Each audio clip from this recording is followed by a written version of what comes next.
आप सभी का आज की इस ऑनलाइन कक्षा के माध्यम से बहुत बहुत स्वागत है। बच्चों, आज हम अध्ययन करने जा रहे हैं व्याकरण का विषय बिंदु समास के बारे में, जो कि माध्यमिक कक्षाओं के लिए कक्षा 8वीं से 10वीं के लिए बहुत उपयोगी है। बच्चों, जो ये समास का जो ये टॉपिक है, विषय बिंदु है, ये कक्षा 8वीं से ही शुरू हो जाता है। बच्चे वैसे इसमें 6वीं और 7वीं में से भी थोड़ा बहुत इसका परिचय हमको बच्चों को पाठ्यक्रम के माध्यम से दे दिया जाता है। बच्चों, आज हम इस समास का व्यापक रूप से, विस्तृत रूप से और परीक्षा की दृष्टि से क्या उपयोगी है उसको नज़र में रखते हुए हम अध्ययन करने जा रहे हैं। बच्चों, सबसे पहले हम ये जानने का प्रयास करें कि समास होता क्या है और इसकी आवश्यकता क्यों है। तो बच्चों, हम बात करें समास। समास का अर्थ होता है संक्षिप्त संक्षिप्त या संक्षेप। समास का तात्पर्य है हम जो है दो या दो से अधिक शब्दों को मिला करके कोई जो शब्द को संक्षिप्त शब्द बनाएं, नए शब्द का निर्माण करें। शब्दों के समूह को संक्षिप्त कर नया शब्द बनाने की जो प्रक्रिया है, उस प्रक्रिया को समास कहते हैं। समास की आवश्यकता क्यों है? क्योंकि जो हिंदी भाषा में नित्य प्रतिदिन हमको नए नए शब्दों की आवश्यकता बनती है। तो शब्दों को बनाने का कोई कारखाना तो है नहीं हमारे पास। तो हमें जो व्याकरण के विषय बिंदु हैं, जैसे समास हो गया, संधि हो गया, उपसर्ग है, प्रत्यय है, इनकी सहायता से हम नए नए शब्दों का निर्माण करते हैं। तो नए नए शब्दों के निर्माण की प्रक्रिया में समास का भी एक बहुत महत्वपूर्ण स्थान है। तो बच्चों, हम बात करें कि जो समास है, जो अब समास को जैसे हमने पढ़ा कि समास दो या दो से अधिक शब्दों को संक्षिप्त कर एक नया शब्द बनाने की प्रक्रिया है। अब इस प्रक्रिया के अंतर्गत जो सामासिक जो जो दो या दो से अधिक शब्दों को जो हम बना करके नया शब्द बनाते हैं, उसे हम बोल रहे हैं सामासिक शब्द। तो जो सामासिक शब्द है, समास के नियमों से निर्मित जो शब्द है, वो सामासिक शब्द कहलाता है। इसे हम समस्त पद भी कहते हैं। समास जब हम दो या दो से अधिक शब्दों को संक्षिप्त कर नया शब्द बना रहे हैं, उस शब्द को हम समस्त पद या सामासिक पद कह रहे हैं। और उस शब्द को बनाने की प्रक्रिया में जो उसकी विभक्तियां हैं, जो उनके परसर्ग हैं, वो उनका लोप कर दिया जाता है। अब विभक्ति किसके साथ लगती है? जैसे बच्चों, आपने पिछली कक्षा में कारक का अध्ययन किया होगा। हमारे 8 प्रकार के कारक होते हैं: कर्ता, कर्म, करण, संप्रदान, अपादान, जो संबोधन, अधिकरण, संबंध। तो इन सब की विभक्तियाँ होती हैं, परसर्ग होते हैं। तो जब हम दो या दो से अधिक शब्दों को मिलाते हैं तो नया शब्द बनाने की प्रक्रिया में उन परसर्गों को लोप कर देते हैं, उनको हम गायब कर देते हैं। और इन्हीं परसर्गों को गायब करने से हम नए शब्द का निर्माण करते हैं। बच्चों, जैसे राजा का पुत्र, अब इसमें का जो परसर्ग है, विभक्ति है, उसका हमने लोप कर नया शब्द बनाया राजपुत्र। जेब के लिए खर्च, तो इसमें जो परसर्ग है के लिए, उसको हमने गायब किया और बनाया जेब खर्च। रात और दिन, हमने और को हटाया और जो जो हाइफन लगाया बीच में, रात और दिन बना दिया हमने। पथ से भ्रष्ट, तो से जो परसर्ग है इसको हटा करके पथ भ्रष्ट बनाया। 4 राहों का समूह, का जो परसर्ग है उसको हटा करके हमने चौराहा का निर्माण किया। बच्चों, हम बात करें कि इस प्रक्रिया में एक तो हमने पढ़ा समस्त पद किसे कहते हैं, कि जब दो या दो से अधिक शब्दों को संक्षिप्त कर नया शब्द बना रहे हैं तो उस बने हुए नए शब्द को हम समस्त पद या सामासिक पद कहते हैं। अब इसकी जो उल्टी प्रक्रिया है वो समास विग्रह कहलाती है। जब हम समस्त पद या सामासिक पद को वापस उसके मूल शब्दों में तोड़ दें और उसके साथ दोबारा हम जो हटाए हुए परसर्ग को, विभक्तियों को लगा दें, उसे हम समास विग्रह कहते हैं। समस्त पदों को अलग अलग करना और उनके बीच के संबंधों को स्पष्ट करना। बीच के संबंध किससे स्पष्ट होते हैं? विभक्तियों को लगाने से। कि राजा, राजपुत्र, राजा और पुत्र में क्या संबंध है? का लगाया हमने तो पता लगाऊंगा कि राजा, ये जो राजा और पुत्र में संबंध क्या है कि राजा का पुत्र, जो पुत्र है वो राजा का है। तो जब इन संबंधों को स्पष्ट करें, विभक्तियों को पुनः लगा दें, मतलब जो समस्त पद को पुनः हम उसके मूल शब्दों में तोड़ दें, तो उसे हम समास विग्रह कहते हैं। बच्चों, ये टर्मिनोलॉजी है, शब्द है, इनको ध्यान रखना अति आवश्यक है। जैसे राजपुत्र, तो राजपुत्र को हमने बदल दिया राजा का पुत्र में, तो राजा का पुत्र जो हमने बदला, ये प्रक्रिया समास विग्रह कहलाती है। देशवासी, देश के वासी, हिमालय, हिम का आलय, घुड़सवार, घोड़े पर सवार, गुणहीन, गुण से हीन। तो बच्चों ये जो शब्द इनको हमने तोड़ करके ये जो शब्द बनाए हैं, तो इन शब्दों से ये शब्द जो बनाने की प्रक्रिया है, इसको हम समास विग्रह कहते हैं। और इन मूल शब्दों से ये नए शब्द बनाने की जो प्रक्रिया है, इसको हम समासीकरण कहते हैं। और ये जो शब्द हैं ये मूल शब्द हैं, और ये जो बना हुआ शब्द है ये समस्त पद कहलाता है या सामासिक पद कहलाता है। बच्चों हम बात करें, जैसे ये इसमें है माता और पिता, ये मैंने एक मूल शब्द लिया माता और पिता। अब माता और पिता को हमने समास की प्रक्रिया की, समास की प्रक्रिया के फलस्वरूप ये नया शब्द बना माता पिता। तो ये जो प्रोसेस है ये प्रोसेस कहलाई समास प्रक्रिया, ठीक है। और जब माता पिता को वापस विग्रह के माध्यम से माता और पिता में तोड़ दें, इसमें वापस कर दें, ये प्रक्रिया कहलाती है समास विग्रह। और ये पूरी जो प्रोसेस है इस समास के नाम से जानी जाती है। बच्चों इसमें ये जो शब्द है ये मूल शब्द हैं, और ये जो शब्द है ये समस्त पद है। तो मूल शब्दों से नया शब्द बनाने की प्रक्रिया समास कहलाती है, समासीकरण कहलाती है। और इससे नया शब्द बन रहा है उसको समस्त पद कहते हैं।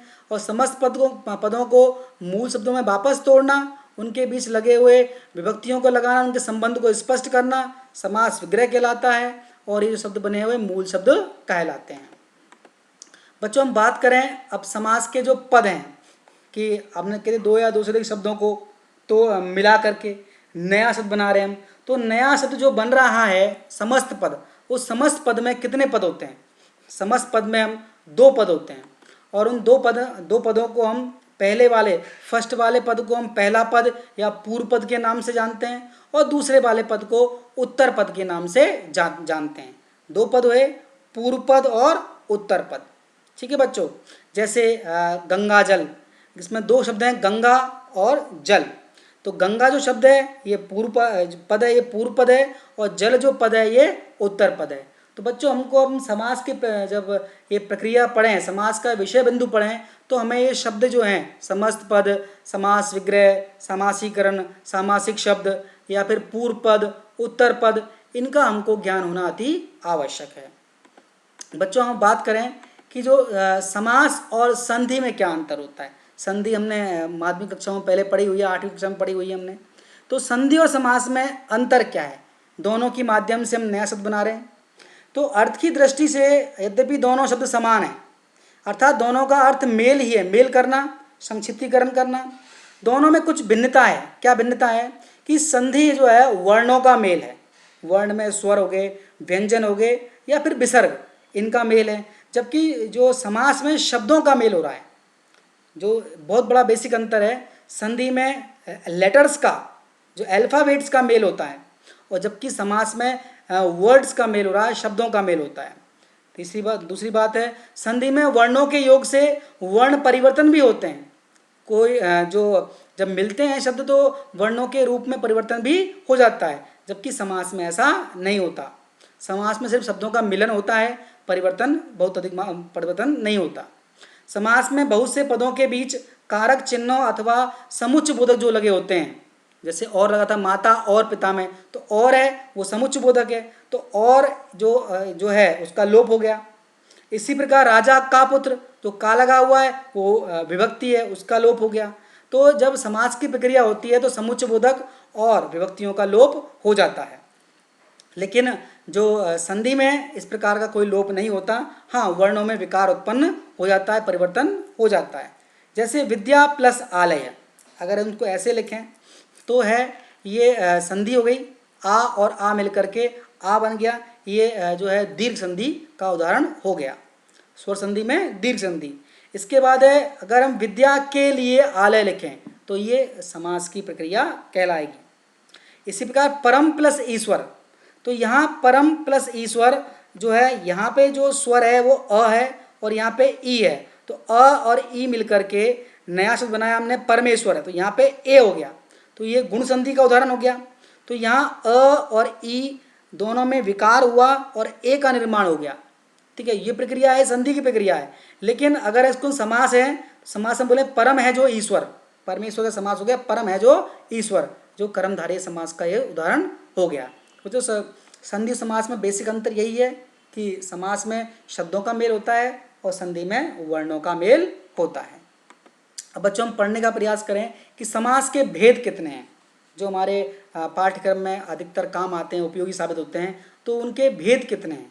बच्चों अगर हम देखा जाए समास के 6 भेद होते हैं, 6। कौन कौन से? अव्ययीभाव समास, तत्पुरुष समास, कर्मधारय समास, द्विगु समास, द्वंद्व समास और बहुब्रीहि समास। बच्चों चूंकि ये 6 समास हैं, टॉपिक थोड़ा लंबा है, तो मैंने इस पूरे समास के टॉपिक को 2 वीडियोज़ के माध्यम से मैं व्यक्त किया है। आपको इस पूरे समास के इस विषय बिंदु को मैं 2 वीडियो के माध्यम से समझाने का प्रयास करूंगा। आज इस पहले वीडियो के माध्यम से मैं आपको पहले 3 समास के बारे में बताऊंगा। तो बच्चों हम शुरू करते हैं। सबसे पहला हम समास लेते हैं। पहले हम ये जैसे समास हुए, और समास के बताया आपको मैं 6 प्रकार होते हैं। कौन कौन से बताया आपको मैं? तत्पुरुष समास, इसके बाद अव्ययीभाव समास, इसके बाद द्वंद्व समास, इसके बाद कर्मधारय समास, इसके बाद बहुब्रीहि समास और इसके बाद द्विगु समास। तो ये 6 प्रकार के समास होते हैं। बच्चों अब हम बात करें, सबसे पहला समास लें अव्ययीभाव समास। जो बच्चों इसमें एक वर्ड आया अव्यय, अव्यय जिसको हम इंग्लिश में इनडेक्लाइन वर्ड्स के नाम से जानते हैं। अर्थात क्या होता है?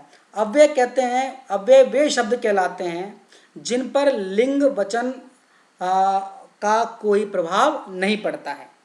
ठीक है, इनको अविकारी शब्दों के नाम से भी जानते हैं। बच्चों इनके इस विषय बिंदु के बारे में हम विस्तृत जो है अगली वीडियो के माध्यम से अध्ययन करेंगे। तो यहाँ ये जो समास का नाम है अव्ययीभाव समास, इसका जो क्या खासियत होती है, इसमें क्या गुण होते हैं कि जिन समस्त पदों का पूर्व पद, अब बच्चों यहाँ पे काम आने वाली जो शब्दावली शुरू हो चुकी है, पूर्व पद मतलब पहले वाला पद, समस्त पद का जो पहला पद है उसको हम पूर्व पद कहते हैं। तो उसमें जो पूर्व पद प्रधान हो या फिर अव्यय हो अथवा उनके योग से बना पूरा समस्त पद है वो अव्यय का काम करे। या तो पूर्व पद अव्यय हो या फिर संपूर्ण पद ही, समस्त पद ही अव्यय हो, एक कंडीशन, और इसमें पूर्व पद प्रधान होता है। ठीक है, तो उसे हम अव्ययीभाव समास कहते हैं। इस समास में जो पूरा जो समस्त पद है वो क्रिया विशेषण अव्यय का कार्य करता है। अब बच्चों हम इसमें टर्म आया नया प्रधान। वो प्रधान क्या होता है? प्रधान होना क्या मतलब, इसका अर्थ क्या है? मैंने बताया आपको पूर्व पद प्रधान है, तो प्रधान होने का अर्थ क्या है?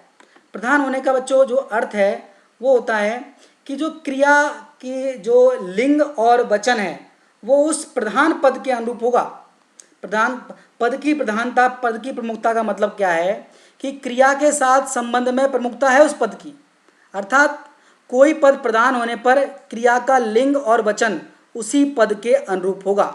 जैसे यहाँ एक शब्द था राजपुत्र। ठीक है, तो यहाँ जो राजपुत्र है इसमें अब अगर इसको हम देखें तो इसका जो उत्तर पद है, इसमें 2 पद हो गए, राजपुत्र, राज पूर्व पद है और पुत्र उत्तर पद है। तो इसमें कौन सा पद प्रधान है? उत्तर पद प्रधान है।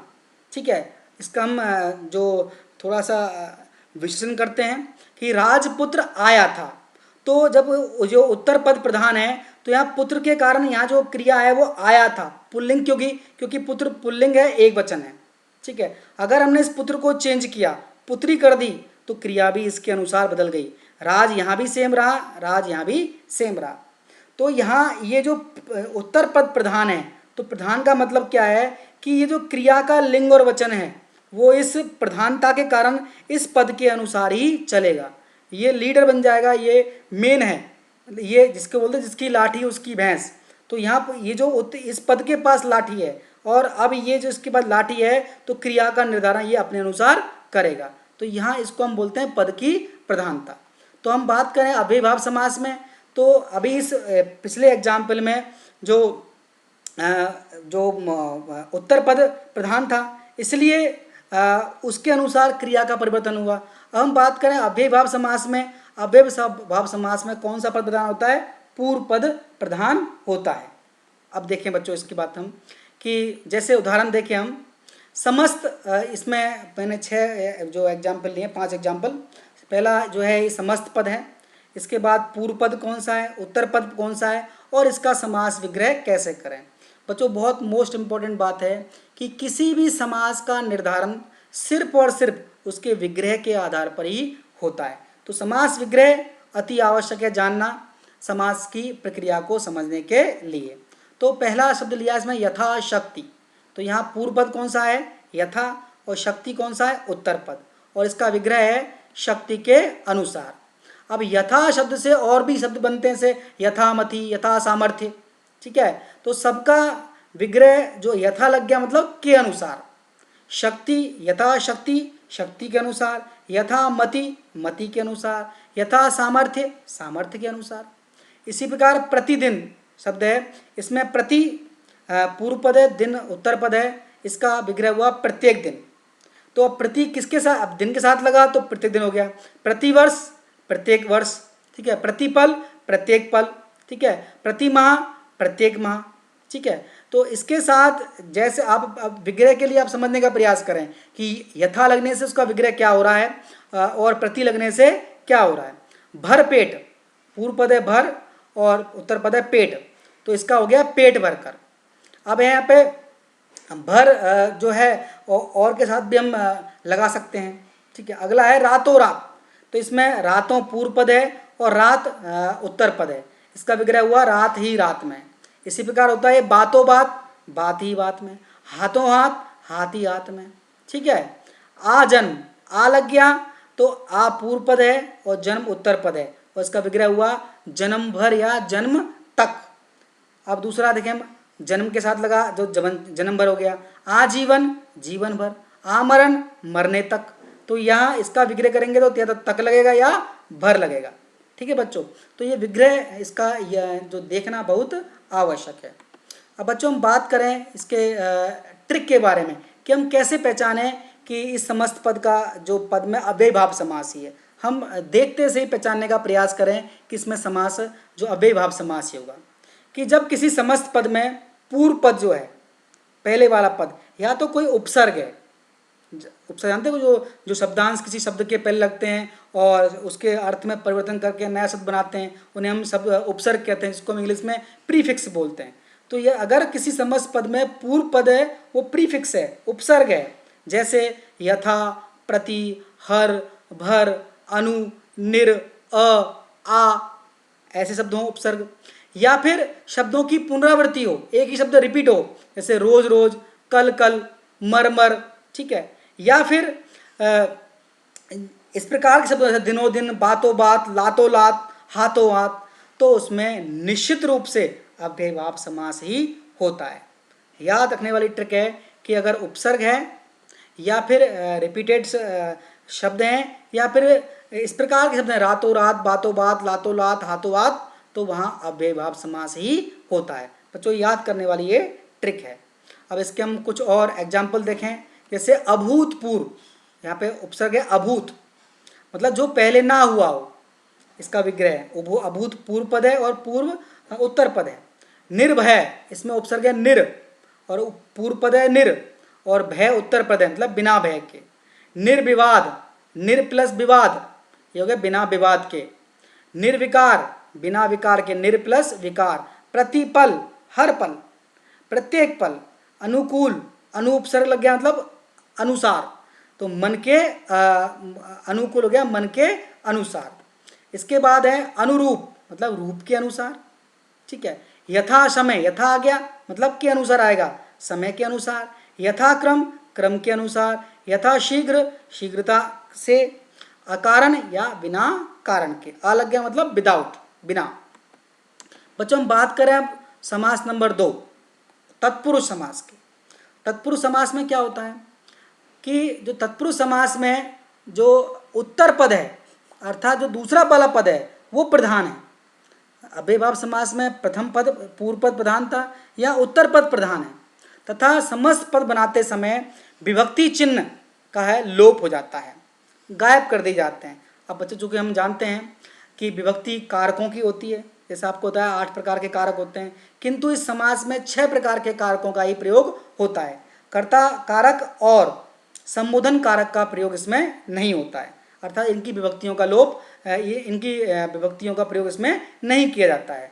तो जिस कारक की विभक्ति होती है उसी कारक के नाम पे उस हम समास का नाम रख देते हैं। जैसे इसको हम अध्ययन करें आगे, जैसे जो हम टेबल के माध्यम से, कि यहाँ पे मैंने आपको फिर से 6 एग्जाम्पल लिए हैं। पहला है समस्त पद, दूसरा है समास विग्रह क्या होगा इसका, इसके बाद विभक्ति कौन सी थी इसकी, और समास का नाम क्या रखा गया है। जैसे वन गमन, इसमें पूर्व पद कौन सा है, वन, उत्तर पद कौन सा है, गमन। ठीक है, तो यहाँ गमन प्रधान है। वन को गमन, तो इसमें विभक्ति कौन सी है, को, और को विभक्ति किसकी है, कर्म कारक की, तो इसका नाम हो गया कर्म तत्पुरुष समास।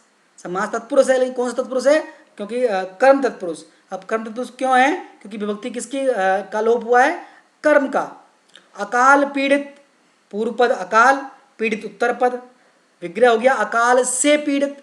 से जो विभक्ति है यहाँ से साधन के लिए है, तो यहाँ पे ये विभक्ति करण कारक की है, तो यहाँ करण तत्पुरुष समास हो गया।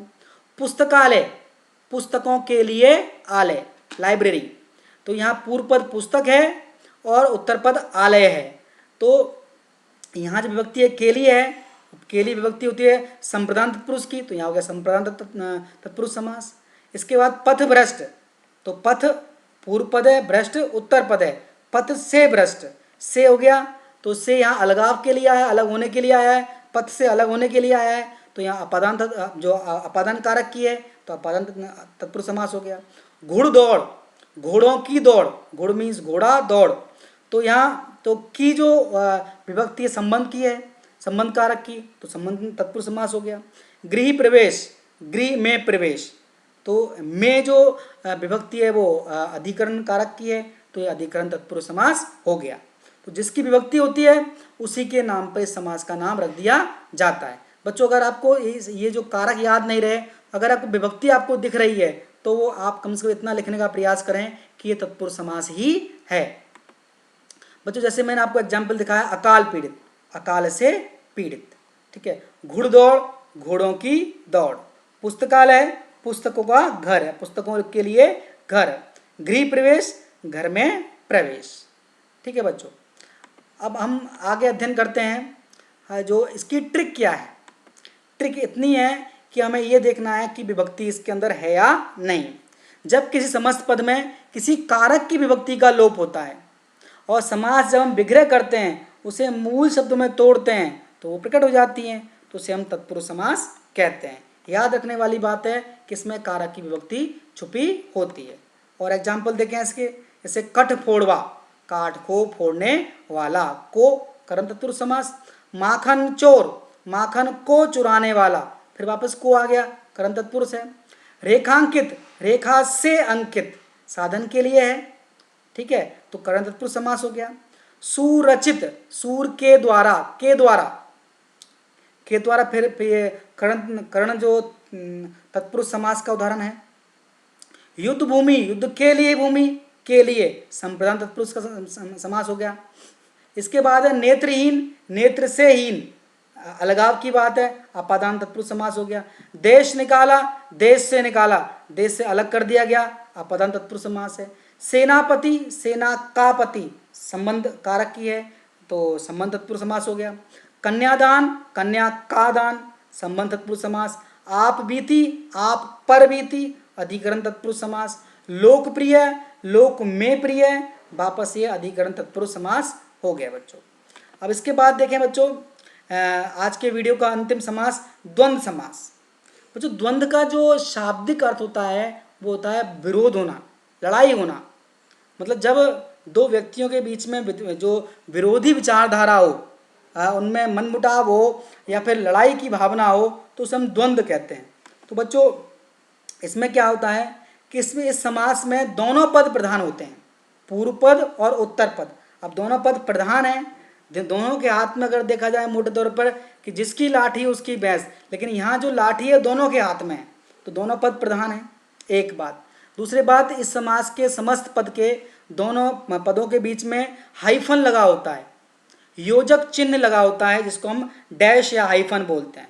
और विग्रह करने पर यह डैश हटता है और डैश के स्थान पर और या एवं, तथा, व इस प्रकार के शब्द आते हैं। और तथा, व, या, अथवा ये शब्द आते हैं, तो वहाँ द्वंद्व समास होता है।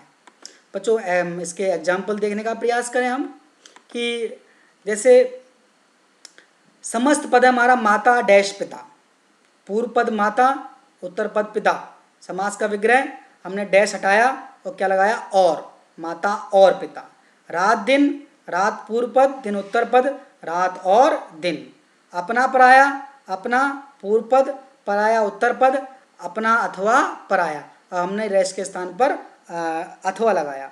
आज कल, आज पूर्व पद, कल उत्तर पद, आज या कल या लगाया हमने।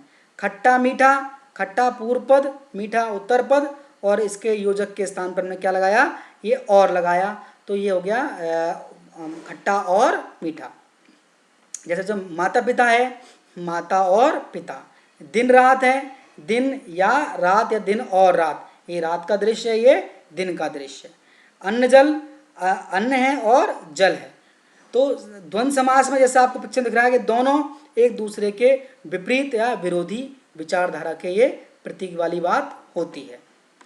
बच्चों इसके हम ट्रिक देखें, ट्रिक बड़ी मज़ेदार है इसकी, कि इसमें क्या होता है, आपको सिर्फ इतना याद रखना है कि इनमें दोनों पदों के बीच में, समस्त पद के पूर्व पद और उत्तर पद के बीच में जो पेयर बना हुआ है, दो पदों का जोड़ा है, अगर ये अपोजिट वर्ड्स का पेयर हो, या फिर जेंडर अपोजिट वर्ड्स का पेयर हो, या फिर सिमिलर वर्ड्स का पेयर हो, तो वहाँ डेफिनेटली द्वंद्व समास होता है। ये याद रखने वाली बात है। या तो वो अपोजिट वर्ड्स का विलोम शब्दों का पेयर हो, या फिर जेंडर अपोजिट का हो, विपरीत लिंग का पेयर हो, जोड़ा हो, या फिर सिमिलर वर्ड्स के टाइप के जो शब्द होते हैं, जैसे अन्न जल हो गया। अब अन्न और जल एक दूसरे के विपरीत नहीं है, जेंडर अपोजिट भी नहीं है, बाकी सिमिलर टाइप के हम इसको जो प्रयोग में लाते हैं। जैसे खान पान, खाना और पीना हो गया, ठीक है।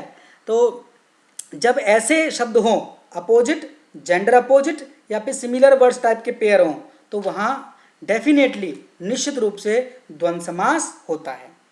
बच्चों अब हम देखने का प्रयास करें इसके और उदाहरण। जैसे अन्न जल है, अन्न और जल। नदी नाले, नदी और नाले। धन दौलत, धन और दौलत। मारपीट, मार या पीट, या मार अथवा पीट। आग पानी, आग और पानी। गुण दोष, गुण और दोष। पाप पुण्य, पाप या पुण्य। ऊंच नीच, ऊंच या नीच। आगे पीछे, आगे और पीछे, आगे अथवा पीछे। देश विदेश, देश और विदेश। सुख दुख, सुख और दुख। बच्चों ये दोनों जो ये शब्द हैं, अगर अपोजिट वर्ड्स का पेयर हो तो आप निश्चित रूप से उसमें या लगाइए दोनों के बीच में, ठीक है।